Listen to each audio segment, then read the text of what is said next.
campervan. Yes, I'm sitting in Verity the campervan, and by request of doing a little cookery class in a campervan, I'm going to be making cheese scones just for Jo. And I promised to make her a batch when we all get back to normal and we can get back to work. So basically, first of all, we have my list of ingredients, and it's 8 ounces of self-raising flour sieved, a good pinch of cayenne and a good pinch of mustard, Coleman's, as you can see in there, Coleman's of course, and then in there we have to add in 2 ounces of cold butter. So I add them into the mixture. Don't worry, hands are washed and everything is clean. And basically you rub that into the flour as quickly as you can, because the butter's nice and cold, until it resembles breadcrumbs. A little bit difficult in a camper van because I'm normally standing up with this, but that's what we're doing. We're just making nice small breadcrumbs within the flour to make these delicious scones. As you can see, I have company here. I have Little Bear in the van with me, keeping an eye on the proceedings of what's going on. We're getting there with the breadcrumbs. They're getting smaller and smaller as I'm rubbing it through. And basically rubbing is just rubbing it through your thumbs, over your fingers, until it just drops back into the bowl, and you're making these small little breadcrumbs. And we just have to keep going. It doesn't take long.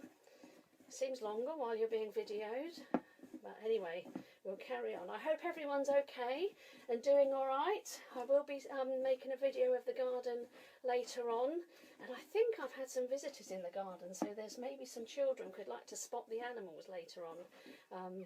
That's my next project. But we're getting there. The breadcrumbs are appearing. As you can see, the lumps are getting smaller as I'm showing you here. So the little story of Verity, my lovely campervan, is that for my 50th birthday, she was a surprise gift from my husband, and I was over the moon. We've done a little bit of work on her, and we've had her resprayed, but I will show some pictures of her later.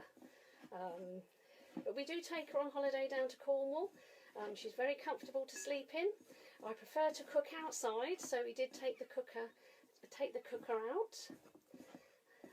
So I think I'm almost there with the rubbing, which I say is a bit more difficult when you're sitting down. But we're getting there. Right, okay, I think we're there.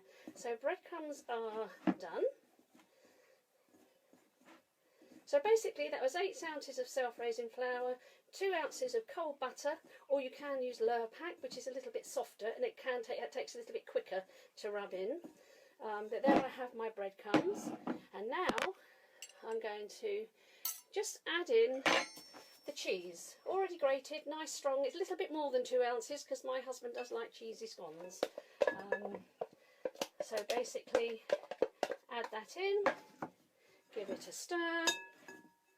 And so it's all mixed up, and then we have to, that's all the dry ingredients, and now we have the wet ingredients, which is the 5 fluid ounces of milk. I've got semi-skimmed here, but whatever milk you're going to use I guess is okay.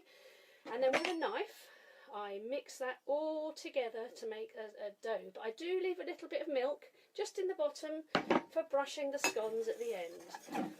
So using a knife, I'm bringing all the ingredients together and taking it all off the side so we don't waste any of the cayenne, the mustard, and definitely the cheese. And when it's sort of come together in a bit of a lump, then you get in with the hands and start squidging it together. But we don't want to handle it too much because apparently that's not very good for the mixture. Don't know why, maybe it's the temperature from your hands. So here we go. So bringing all the dried ingredients together to make a big ball of flour and goodness in there. I'm now going to pour it out onto my worktop in my little campervan table. And I'm going to now knead all of these ingredients together, but not for too long. Not for too long. So as you can see, sorry I can't move the camera, but there you go, there I have my mixture. That's just in a ball. It makes about 15 or 16 scones in all. I'm just going to squidge in the rest of the cheese which has fallen out, and we'll get that all into the middle. And there we have our scone mixture. Now I don't use a rolling pin. I'm just going to pour some flour on my little table just to press out. As I say, I don't use a rolling pin. I just press the mixture down until it's about, I suppose, I guess an inch. Probably, I'm very old-fashioned. All my measurements are in inches or ounces or fluid ounces. So basically, I have a round like that, about that thick. Okay, and then with my cutter, here's my cutter, 2-inch cutter, I then cut them out and I'm placing them on my prepared tin with greaseproof paper, ready to be baked in the oven. And as I say, the oven is in the cottage, all turned on, waiting to go. So as I say, normally I can get for about 15 or 16 of these. I've been making quite a few this week. I experimented the other day and I decided to make some blackberry scones. I found some blackberries in my freezer when I was sorting it out, so I basically cut out the cheese. I missed out the cheese and I put in 1 ounce of caster sugar and then quite a few blackberries and baked them as an experiment, and they were okay. So I think you can do almost anything with a scone mixture. So I've made a few, and now I just bring the mixture together again, because it was all come apart once you've done your cutting, and you just go through the same process again of pressing it down, making another. Sorry, the camera moved. There you go. Pressing it all down, and then ready to press out some more. So I've made 8 there, so now we're on number 9, 10, oh, they're falling apart today,